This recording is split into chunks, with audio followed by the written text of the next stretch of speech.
Welcome to another episode of Quest for Twice. Today is April 29th. The biggest concern to investors nowadays is Trump tariff. So today I'm going to look into it. Let's set the scene first. The graph on this slide shows a US trade balance. Export is on top and the imports is on bottom. And the thick black line is the total trade deficit. Right underneath, there is a dotted black line that's a goods deficit because the US actually run services surplus. So last year, the goods imports were about $3.2 trillion, just a reading of this chart. To put it in perspective, last year's GDP was about 28.8 trillion. And last year's personal consumption expenditure were about 20 trillion in goods and services. So the Trump tariffs will apply to imported goods. So the graph shows the average effective tariff rate as a percentage of goods imports from 1800. So we can see that in the 1800s and early 1900s, the tariff rates were high as more than 50%.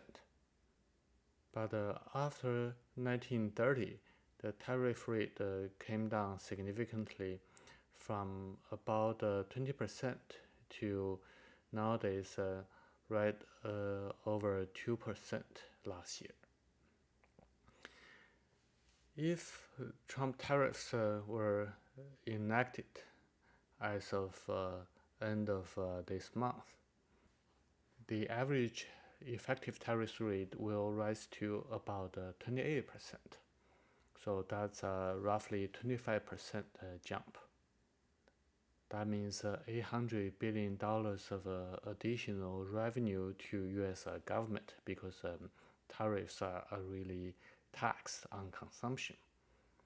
So put in perspective, that's about 2.8% of GDP or 4% of PCE. So who will pay for the Trump tariffs? First is foreign exporters and manufacturers may have to absorb a part of the tariff and reduce their profit margin, which may be offset if US dollar appreciates. And the importers, for example Walmart, may reduce their profit margin if they don't pass the tariff fully to their consumers, to their customers. And the consumers and end users may pay a higher price if the importers pass the tariff on to the final price. So according to the budget lab at Yale University, they anticipate a 1.6% higher price, or about $320 billion in this year due to tariff, as announced by Trump. But another important consideration is consumers and end users may substitute with either domestic or rerouted products, or they consume less since the price is going up. Lastly, there are impacts of retaliation tariffs. So American exporters and manufacturers may have to reduce their profit margin. And the international consumers may consume less American exported goods. The budget lab modeled the tariff impact on GDP. So it's shown in the figure on this slide. So we can see a maximum about 1.5 percentage impact on GDP in early next year from the tariff. So this is a reduction to the baseline GDP growth. For example, if the baseline GDP growth is more than 2%, then a reduction of 1.5% will leave it to 0.5%, which does not meet the definition of a recession. Although the fundamental may not be as strong as a 2% GDP growth. So this is a short-term shock may trigger recession. So put in perspective, the great financial crisis recession in 2008 and 2009 had a 4.3% GDP decline. And the typical recession has about a 2% GDP decline. So the tariff announced is significant, but it's not going to be as severe as the Great Recession in 2008, even if it happens. The Budget Lab also forecast a long-term GDP drag about 0.6% due to the inefficiency from the trade barriers. A secondary effect is the higher government revenue from additional tariff, coupled with the deregulation, which may lead to higher GDP growth and government tax revenue. Plus the Doge layoffs may lead to less government expenditure and more labor supply. And also, it looks like the Trump administration is pushing NATO to spend more on their defense. So America may spend less on American defense spending. So if everything else is equal, the fiscal deficit may be reduced, which can lead to lower long-term interest rate, or just have a larger offset to the income tax reduction. So who are the potential long-term winners and losers? As I mentioned earlier, there could be a recession because of the shock introduced by tariffs. But after the initial shock, it's more of interest to me to look at the longer-term winners and losers. I would say the biggest losers are the companies with the asset impairment, because if their manufacturing assets are overseas and they import the goods to sell domestically, then there will be significant impact to the productivity and the profitability of their overseas asset. A prime example is Apple, if they don't get the tariff exemption on their products. By the same token, there could be asset impairment to American manufacturer with a large international sales, for example, Boeing. For domestic companies, they with the matching sales and matching domestic producing assets, then the long-term impact will be limited. For example, real estate.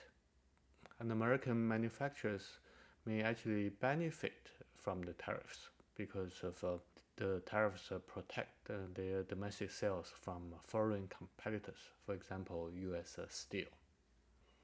However, there could be secondary effects. For example, higher car prices from tariff may reduce their affordability and total addressable market reduction for Sirius XM radio will be larger than the long-term GDP drag of 0.6%. So it's a complex issue. Have to look at the companies one by one to understand the tariff impact on their profitability for the long term.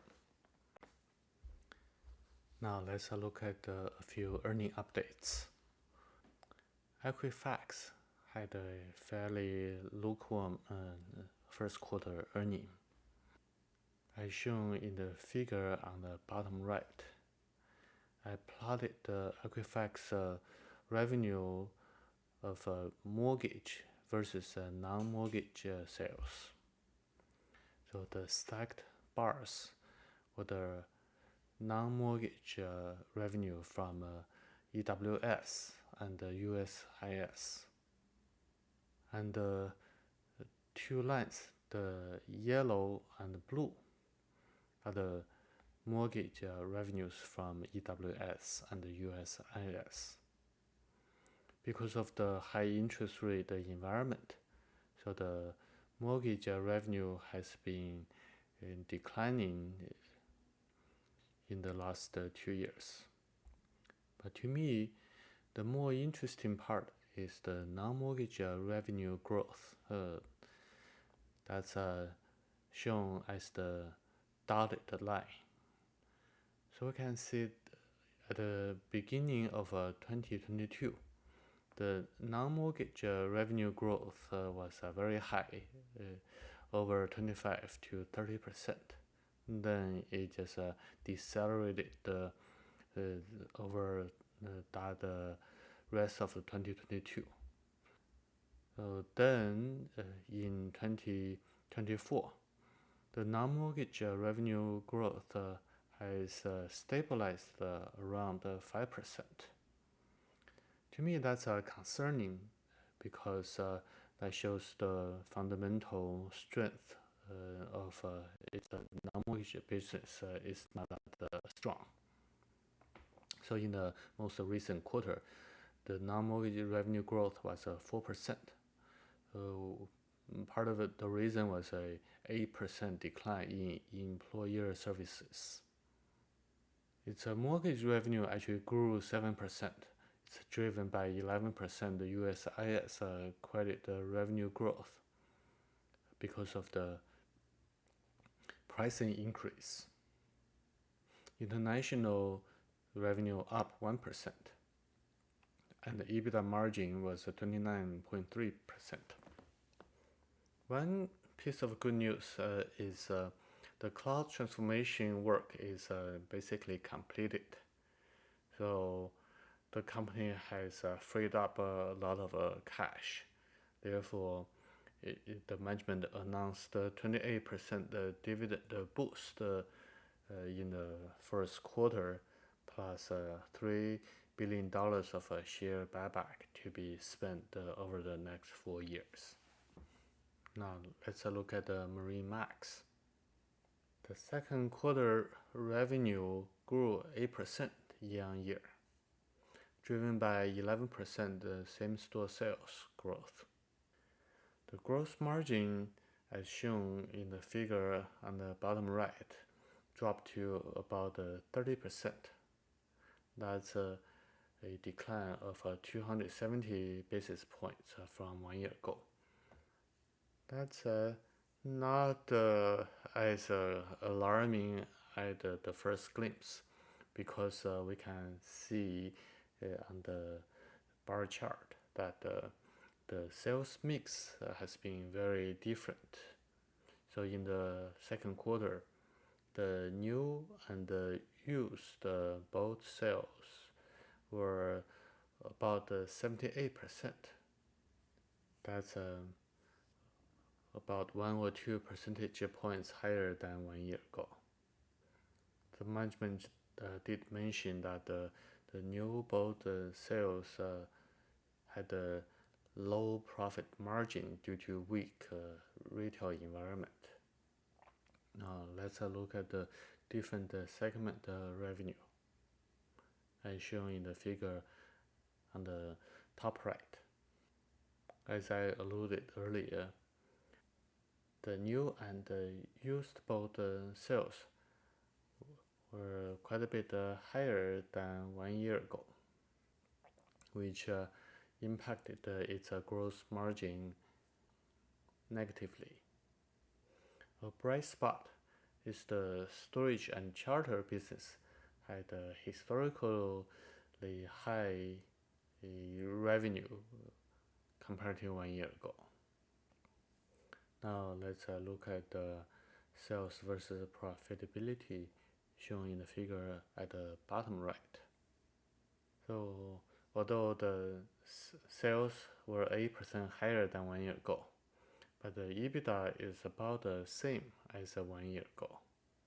That's because of the gross margin decline, as I described earlier.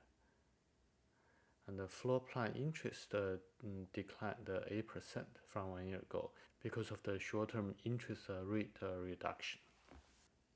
Lastly, let's look at the INMD. Its Q1 results were actually disappointing. Let's look at the annual revenue first. Its 2024 revenue was 20% less than 2023 because of anemic demand. It's concerning that its consumable sales were down 10% year on year in the first quarter of 2025. The management maintained its full year guidance around $400 million, same as 2024. But they also acknowledged that it may be too optimistic because the sales in April has been weak. The company spent more than $400 million in the last 2 years to buy back shares. So that's about 26% of total shares outstanding before the buyback started. But it did not stop the share price plunge. As of quarter end, it's holding about $500 million of cash and the equivalent on its balance sheet. Management also mentioned they plan to absorb the tariff instead of passing the tariff to its customers as a price increase. That tells me that there is no pricing power for INMD. So the gross margin of 80% probably may be under pressure if the tariff does not being reduced. So overall, my takeaway is INMD has no pricing power, and it's economically sensitive. So I made an estimate of $350 million of revenue for 2025, which leads to operating income less than $75 million in this year. So at $14 per share, its EV over EBIT is about 7. It's not expensive, but I don't see much catalyst to propel the share price to go up because of the tariff may cause the US to go into a recession and cause the management to revise its full year revenue guidance downwards. This concludes this episode of Quest for Twice. Until next time, happy investing.